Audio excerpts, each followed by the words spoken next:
પુરુષોત્તમ ભગવાનની જય। આજે આપણે પુરુષોત્તમ માસના 27મા દિવસની વાર્તા સાંભળશું। ગૌ સેવાનું ફળ। માનપુર નામના ગામમાં માનબાઈ નામની ગરીબ વિધવા સોનારણ રહે। જગતમાં સાવ એકલી, પારકા કામ કરે ને પેટ ભરે, નવરાશ મળે ત્યારે પ્રભુ ભજન કરે। એકવાર ગામમાં કથાકાર આવ્યા। કથામાં યજ્ઞનો મહિમા સમજાવવા લાગ્યા અને છેલ્લે કથાકાર બોલ્યા કે જેની પાસે યજ્ઞ કરવા દ્રવ્ય ન હોય ને એમણે શ્રમ યજ્ઞ અને સેવા યજ્ઞ કરવા। માનબાઈએ તો ત્યાં ને ત્યાં જ બંને યજ્ઞ કરવાનો સંકલ્પ કરી લીધો। બીજા દિવસથી તળાવના કાંઠે મઢુલી બાંધીને રહેતા મહાત્મા પાસે ગઈ। હવે મહાત્મા જંગલમાં ગયા હતા। માનબાઈએ મઢુલી વાળી, આંગણામાં પાણી છાંટ્યું, બારણે આસોપાલવના તોરણ બાંધી, રંગોળી પૂરી અને માટલામાં જળ ભરી આવી। પછી હરખાતી ઘેરે આવી। જંગલમાંથી મહાત્મા પાછા ફર્યા ત્યારે મઢુલી ચોખ્ખી ચણાક જોઈને રાજી થયા, મનોમન આશીર્વાદ આપવા લાગ્યા। પછી તો માનબાઈ રોજ આવે અને મહાત્માની ગેરહાજરીમાં બધું કામ કરી જાય। એક દિવસ મહાત્માએ વિચાર્યું કે કોણ કામ કરી જાય છે, જાણવું જોઈએ। મહાત્મા સંતાઈને ઊભા રહ્યા। માનબાઈ આવી કામ કરીને જવા લાગી ત્યારે મહાત્માએ એને ઊભી રાખીને પૂછવા લાગ્યા કે તું કોણ છે?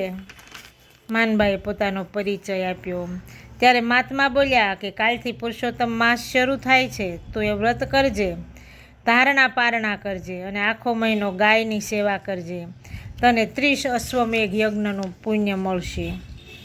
માનબાઈએ તો મહાત્માના કહ્યા પ્રમાણે પૂર્ણ શ્રદ્ધાભાવે વ્રત કર્યું। વ્રત પૂર્ણ થતાં ઉજવણું કર્યું, યથાશક્તિ દાન પુણ્ય કર્યા। વાત એવી બની કે નગરના રાજાનો કુંવર ગરમીના રોગમાં સપડાયો। ઘણી દવા કરી, વૈદ હકીમ તેડાવ્યા, દોરા ધાગા કર્યા, પણ રોગ મટે નહીં। કુંવર રાત દિવસ તડફડે, ન ખાય, ન પીવે, ન બેસે, ન ઊંઘે, આખા શરીરમાં કાળી બળતરા। કુંવરની પીડા જોઈ ન શકાય। હવે એક દિવસ હિમાલયવાસી સિદ્ધ રાજાના મહેલે પધાર્યા। રાજાએ સિદ્ધની ખૂબ સેવા કરી, પછી કુંવરની પીડાની વાત કરી। સિદ્ધે કુંવરનું કપાળ જોઈ અને રાજાને કહ્યું કે કુંવર પૂર્વજન્મના પાપને લીધે દાહ પીડા ભોગવી રહ્યો છે। જગતમાં આની કોઈ દવા નથી। હા, જો કોઈ પુણ્યશાળી માણસ એને 5 અશ્વમેઘ યજ્ઞનું ફળ આપે ને તો કુંવરની બળતરા મટે। રાજા વિચારમાં પડી ગયો કે કામ તો આકાશનો તારો તોડી લાવવા જેવું હતું। ચક્રવર્તી રાજા પણ માંડ એકાદો અશ્વમેઘ કરે, ત્યાં 5 કર્યા હોય એવો ક્યાં શોધવો? છતાં ડૂબતો માણસ તણખલું પકડે એ ન્યાયે રાજાએ નગરમાં ઢંઢેરો પીટાવ્યો।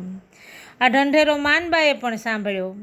એને મહાત્માના શબ્દ યાદ આવ્યા। એને થયું કે લાવ ખાતરી તો કરું કે મને ખરેખર 30 યજ્ઞનું ફળ મળ્યું જ કે નહીં। માનબાઈએ તો આવીને રાજાના મહેલે રાજાને વાત કરી। પહેલાં તો રાજાને લાગ્યું કે આ બાઈ મશ્કરી કરવા આવી છે। શેર લાવે ને શેર રાંધે એવી દશાવાળી ગરીબ બાઈએ વળી 5 અશ્વમેઘ શું ધૂળ કર્યા હોય? વિશ્વાસ તો ન આવ્યો, તોય આટલા ઉપાય કર્યા તો એક વધારે એમ માની અને રાજાએ હા પાડી। માનબાઈએ હાથમાં જળ લઈને સંકલ્પ કર્યો અને 5 યજ્ઞનું ફળ કુંવરને આપ્યું। તત્કાળ કુંવરની બળતરા શમી ગઈ। કુંવરની કાયા કંચન વર્ણી થઈ ગઈ, હસતો રમતો થયો। રાજા રાણી માનબાઈના પગમાં પડી ગયા। પછી તો માનબાઈ આખી જિંદગી મહેલમાં રહી, પ્રભુ સ્મરણ કરતી અને જીવનના અંતે સદેહે વૈકુંઠ ગઈ। ગૌ સેવાનું ફળ આપનાર કરોડદેવનો વાસ, ગૌ સેવા પૂજા કરે તે ઘર સદા ઉલ્લાસ। હે પુરુષોત્તમ પ્રભુ, તમે જેવા માનબાઈને ફળ્યા એવા સૌને ફળજો। બોલો પુરુષોત્તમ ભગવાનની જય।